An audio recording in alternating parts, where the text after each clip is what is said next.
Okay, so we are talking about force of friction, and in the last video I talked about force of friction. It's just F sub F.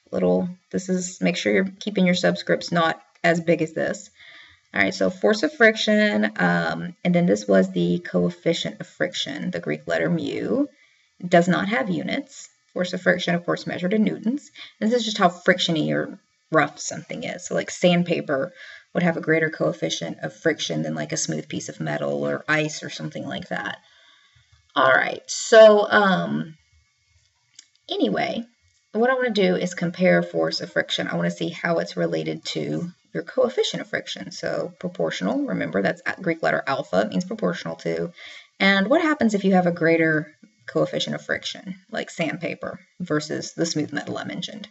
Well, if you have a rougher surface or a greater coefficient of friction, you should know that your force of friction would go up. So this would be directly proportional. Remember, this is just like you put this in the numerator when they're directly proportional. As one goes up, the other one goes up. Okay, so let's think about what other kinds of forces might be, or what other things would be acting on force of friction. So you have like let's say you have a rough slide. So we've got kind of a slide with a rough surface. Be at angle theta, I guess. All right, and you have a box. It's a certain mass acting on it. All right, well, it's just kind of like if you go down a slide when you're kind of sweaty, or if you've got like kind of a slide that has stuff on it. My mom used to put wax paper on our slide when I was a kid. Like she'd rub it with wax paper so you could go faster. So anyway, if you're accelerating down, it's not going to stay at a constant. It's not going to accelerate. It's not going to have a constant acceleration. What's going to happen is, most of you know, if you're on a rough surface, you're going to get started and then you're going to slow down towards the end. Maybe even stop before you hit the end. Think about like a slide that maybe had carpet on it for some reason.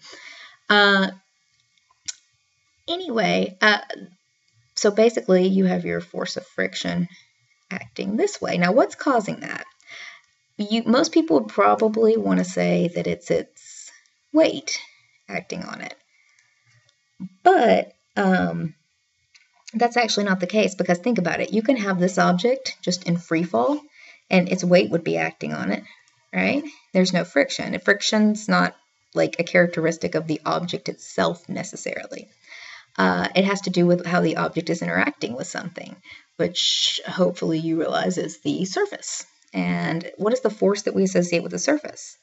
That is that's running into that A, the normal force. So how does your force of friction, how is that related to your normal force? Well, if you remember like scales and stuff, what does the normal force do? You have an object.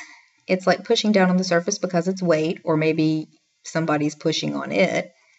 But you have an object that is somehow interacting with the surface just by virtue of its weight or another force. So then the surface, because that's pushing down, the surface is actually pushing back up. And if it's not accelerating like through the surface or whatever, it's going to not accelerate. But anyway, the surface is actually, if you look at this, your normal force, it does relate to your weight, but your normal force is what's actually pushing back up on this and applying the roughness to whatever's going on. So how it would actually be your normal force that we're going to compare here. So I'll write normal force over here, which is the surface perpendicular, the force perpendicular to the surface.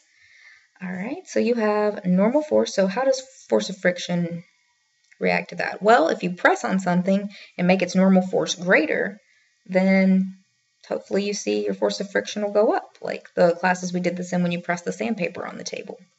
So force of friction is directly proportional to normal force.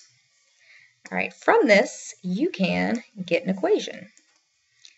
That doesn't show up. Apologize. Let me find a color that will show up. Okay, so let's look at this. That's pretty much it on forces. So you have your force of friction on things that affect your force of friction on that. So you have your force of friction, and it is equal to your coefficient of friction and your normal force. And that is your equation for force of friction. Keep this in mind. You have an object that's just like hanging by, I don't know, you have something hanging by a string. Does that, and it's on a ceiling, I guess, so it's just like hanging.